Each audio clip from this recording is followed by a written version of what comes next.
Ek lees Efesiërs 5 vers 1. Omdat julle kinders van God is en hy julle liefhet, moet julle sy voorbeeld volg. Nou dit is nogal 'n interessante verwagting.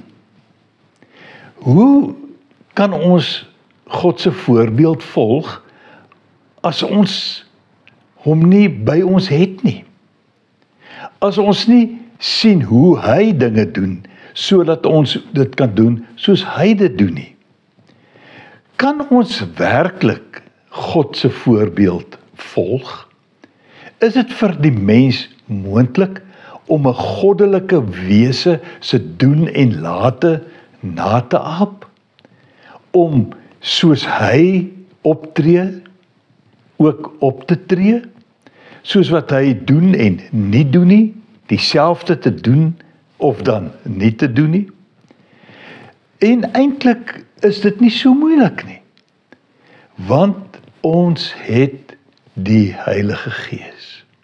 En ek dink nie ons is altyd so bewus van die wonder wat die Heilige Gees aan ons bied, in die verwagting wat God van ons stel, om sy voorbeeld te volg nie. Want dit is presies wat die Heilige Gees kom doen. En dit is om swak mense soos ek en jy, wat vol foute is en verkeerde motiewe het en al die dinge, kan help en ons lei om werklik die Here se voorbeeld na te volg. En ons hoef nie bang te wees dat ons 'n fout sal maak as ons hom volg nie. As ons toelaat dat die Heilige Gees in volle krag in ons leef, elke dag, in elke situasie, sal ons werklik besig wees om God se voorbeeld te volg. En ander kan dan soos ons maak.